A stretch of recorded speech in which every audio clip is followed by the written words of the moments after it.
Subscribe करें the ज्ञान gallery YouTube channel को और प्रेस करें बेल आइकॉन ताकि वीडियो मिले सबसे पहले। हेलो फ्रेंड्स, स्वागत है आपका इस यूट्यूब चैनल द ज्ञान गैलरी में। आज हम इस वीडियो में जेनेटिक मैपिंग के बारे में बात करेंगे। जेनेटिक मैपिंग को समझने के लिए लिंकेज और क्रॉसिंग ओवर की जानकारी होनी चाहिए। इससे संबंधित कई वीडियोज हमारे चैनल पे अपलोड है, जिसे आप देख सकते हैं। डिस्क्रिप्शन में लिंक मिल जाएगा। आइए शुरू करते हैं आज का ये वीडियो, जिसका टॉपिक है जेनेटिक मैपिंग। सबसे पहला पॉइंट है, गुणसूत्र में जीनों की संलग्नता को प्रदर्शित करने के लिए जेनेटिक मैपिंग किया जाता है।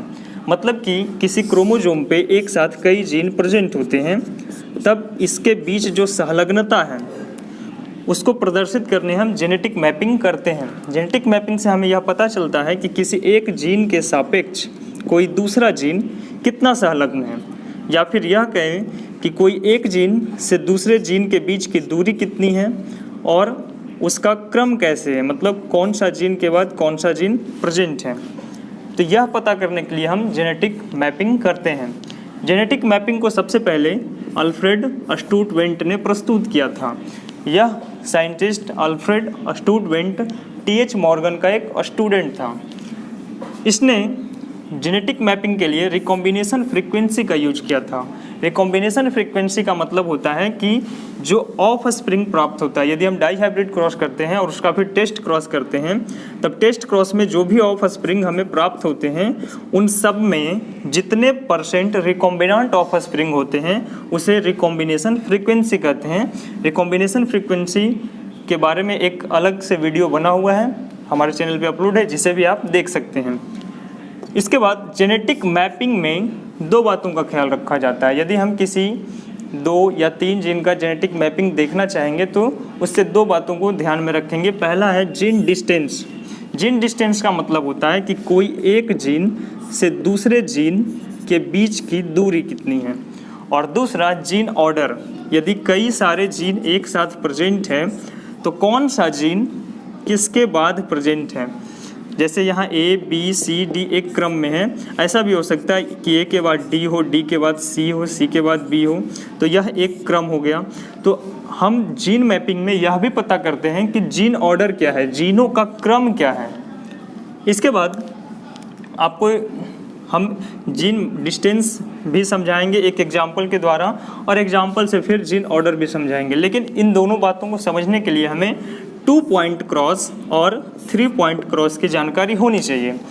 तो 2 पॉइंट क्रॉस क्या होता है? जब हम दो जीन को ध्यान रखकर क्रॉस करते हैं, जैसे A और B 2 जीन हैं, तब 2 जीन को हम ध्यान में रखेंगे और इसके जो होमोलोगस क्रोमोसोम है उस पर भी इसका रिसेसिव एलील प्रेजेंट है, मान लिया जाए। तो इन दोनों जीन को हम ध्यान में रखकर यदि क्रॉस करते हैं तब यह 2 पॉइंट क्रॉस कहलाएगा। जब भी क्रॉस होगा तो इन दोनों जीन के बीच होगा या फिर नहीं होगा। 3 पॉइंट क्रॉस में हम 3 जीन को ध्यान में रखते हैं। जैसे मान लेते हैं कि एक जीन A है, दूसरा जीन B है और तीसरा जीन C है। इसका दूसरा क्रोमोसोम जो होमोलोगस क्रोमोसोम है उस पर इसका दूसरा एलील प्रेजेंट है, A, B और C। तो इस टाइप का जो हम क्रॉसिंग देखेंगे यह 3 पॉइंट क्रॉस कहलाएगा, क्योंकि हम इसमें 3 जीन को ध्यान में रखते हैं। यहाँ हो सकता है कि A और B के बीच में क्रॉस हो, यह भी हो सकता है कि B और C के बीच में क्रॉस हो, या यह भी हो सकता है कि A B के बीच में भी और B C के बीच में दोनों बार क्रॉस हो, जो कि डबल क्रॉस हो जाएगा। तो ऐसा 3 जीन को ध्यान में रखेंगे तो वह 3 पॉइंट क्रॉस कहलाएगा। हम 2 पॉइंट क्रॉस और 3 पॉइंट क्रॉस दोनों को एक एक उदाहरण लेकर इन जीन डिस्टेंस और जीन ऑर्डर को समझेंगे।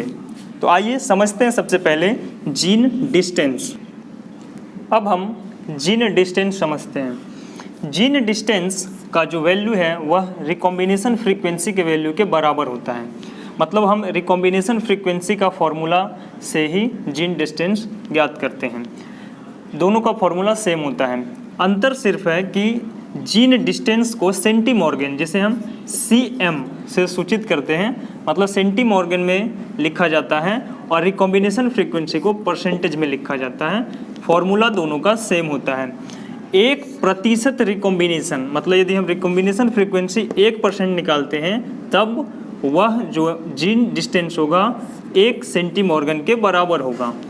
यहाँ फॉर्मूला लिखा हुआ है gene distance equal to number of recombinant, मतलब रिकॉम्बिनांट ऑफ स्प्रिंग की संख्या और उसको बटे में है टोटल नंबर ऑफ स्प्रिंग। जो भी ऑफ स्प्रिंग हमें प्राप्त होता है टेस्ट क्रॉस में, उसको यहाँ हम लिखते हैं और 100 से गुना कर देते हैं। तो यह फॉर्मूला जो है वह है जीन डिस्टेंस का। अब हम इसको एग्जाम्पल के साथ समझते हैं। इसके लिए हम एक 2 पॉइंट क्रॉस को ध्यान में रखते हैं। हमने 2 जीन को ध्यान में रखा, ए और बी, और इसका रेसिसिव जीन है स्मॉल ए स्मॉल बी। जब इन दोनों के बीच क्रॉस कराते हैं तब इससे गैमिट बनेगा ए बी, कैपिटल में है, और इससे गैमिट बनेगा स्मॉल ए बी। और जो F1 जनरेशन का ऑफ स्प्रिंग मिलेगा उसमें कैपिटल ए स्मॉल ए और कैपिटल बी स्मॉल बी दोनों एक साथ प्रेजेंट होंगे।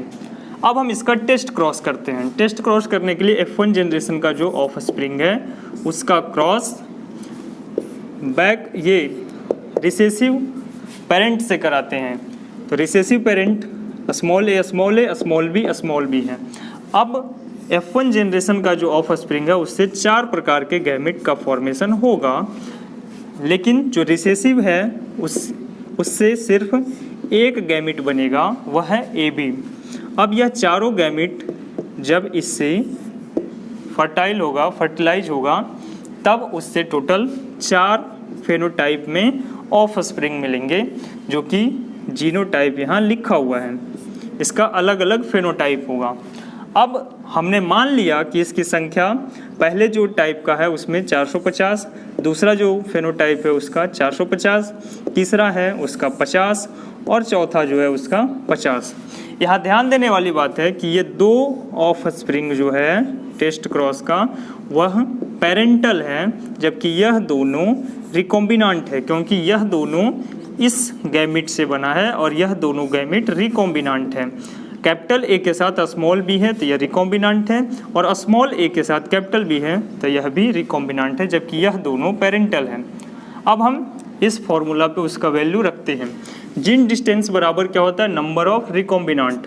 तो नंबर ऑफ रिकॉम्बिनांट कितना है, 50 और 50, टोटल कितना हो गया 100, ठीक है, 50 + 50।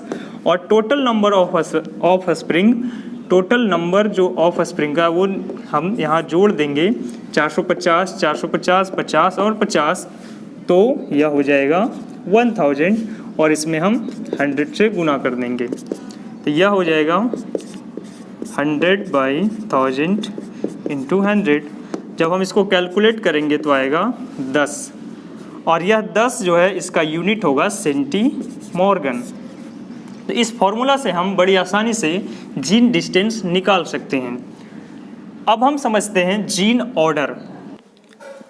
अब हम यहाँ जीन ऑर्डर देखते हैं। जीन ऑर्डर को ज्ञात करने के लिए हमने उदाहरण के रूप में 3 पॉइंट क्रॉस को लिया और उसमें 3 जीन हमने उदाहरण में लिया। फर्स्ट है P, सेकेंड है Q और थर्ड है R। दूसरी तरफ होमोलोगस क्रोमोसोम पर उसका रिसेसिव एलील प्रेजेंट है। जब इससे गैमेट का फॉर्मेशन होगा तो पहले में PQR जो कि सभी कैपिटल में है और दूसरे ओर PQR जो कि सभी स्मॉल में है। जब इससे F1 जनरेशन का ऑफ स्प्रिंग प्राप्त होता है तो उसका जीनोटाइप P कैपिटल में, स्मॉल में, फिर Q कैपिटल स्मॉल में और R कैपिटल और स्मॉल में है। अब इस F1 जनरेशन से टोटल 8 प्रकार के गैमेट का फॉर्मेशन होता है। हमें जीन ऑर्डर पता करने के लिए 2 डिफरेंट टाइप का गैमेट, जिसमें एक पेरेंटल और दूसरा डबल क्रॉसओवर वाले का पता करना होता है। सबसे पहले हम पेरेंटल गैमेट का पता करते हैं। जिसकी संख्या सबसे ज़्यादा होती है वह पेरेंटल गैमेट होता है। तो यहाँ सबसे ज़्यादा संख्या PQR कैपिटल वाले और PQR स्मॉल वाले का है, क्योंकि इसकी संख्या सबसे ज़्यादा है। दूसरे हम डबल क्रॉसओवर वाले का पता करते हैं। डबल क्रॉसओवर वाले गैमेट की संख्या सबसे कम होती है। यहाँ सबसे कम संख्या 10 और 10 है, मतलब यह दोनों डबल क्रॉसओवर वाला गैमेट है। अब इन दोनों के कंपैरिजन से हम जीन ऑर्डर ज्ञात करते हैं। इन दोनों के जीनोटाइप को हम गौर से देखते हैं और जो जीन अनकॉमन होता है, डिफरेंट होता है, वह मिडिल में होता है। जैसे हम इसका और इसका कंपैरिजन करें तो क्यू आर तो दोनों में कॉमन है, लेकिन पी डिफरेंट है। यहाँ कैपिटल पी है, यहाँ स्मॉल पी है। और दूसरे हम गैमेट में भी देख लेते, यहाँ पी क्यू आर में क्यू आर कॉमन है लेकिन पी डिफरेंट है। यहाँ कैपिटल पी है, यहाँ स्मॉल पी है। इसका मतलब है कि पी जो है वह मिडिल में होगा, बीच में होगा। मतलब जीन ऑर्डर एक पी और एक साइड क्यू आर इस प्रकार से होगा। या तो हम यह भी कर सकते हैं कि Q capital P capital R, जो कि यहाँ से हम इस पेरेंट से हम देख सकते हैं। मतलब P जो होगा वह बीच में होगा। क्यों? क्योंकि P यहाँ डिफरेंट है। ठीक है, अब हम इससे जीन डिस्टेंस निकालते हैं। जीन डिस्टेंस निकालने का फॉर्मूला होता है single cross over plus double cross over by total number of offspring, total number of offspring गुने 100। यह है जीन डिस्टेंस निकालने का फॉर्मूला। अब हम P और Q, यहाँ पे P और Q के बीच का डिस्टेंस निकालते हैं। तो इन दोनों का जो सिंगल क्रॉसओवर और डबल क्रॉसओवर है उसको पहले देखते हैं। Q और P, यहाँ पर देखते हैं Q और P डिफरेंट है, तो यह हो गया 10। और यहाँ भी P और Q डिफरेंट है, तो यहाँ भी हो गया 10 प्लस यहाँ भी पी क्यू में क्रॉस हुआ है, तो ये हो गया 30 और यहाँ पी क्यू में 30। इसको टोटल नंबर से हम भाग देंगे। टोटल नंबर जोड़ करके आता है 1000 और गुने 100 करते हैं तो इसका वैल्यू आ जाएगा। ये हम जोड़ेंगे तो टोटल आएगा 80 और कैलकुलेट करेंगे तो आएगा 8 सेंटीमॉर्गन। तो ये जो डिस्टेंस आया वो है P और Q के बीच का डिस्टेंस। उसी प्रकार से हम P और R के बीच का डिस्टेंस निकाल सकते हैं। तो P और R का जो रिकॉम्बिनेशन हुआ वहाँ देखते हैं। जैसे P और R यहाँ रिकॉम्बिनेशन हुआ तो 70 प्लस यहाँ भी है तो 70, यह हो गया सिंगल क्रॉस ओवर। अब हम डबल क्रॉस ओवर में देखते हैं पी आर में, ये हुआ 10 प्लस 10 बाई 1000 गुने 100। जब हम इसको कैलकुलेट करेंगे तो आएगा 16 सेंटीमॉर्गन। इस प्रकार से इसका हम मैप बनाएंगे। तो पहले आएगा Q, फिर आएगा P और फिर आएगा R। Q और P के बीच का डिस्टेंस 8 cm और P और R के बीच का डिस्टेंस 16 cm।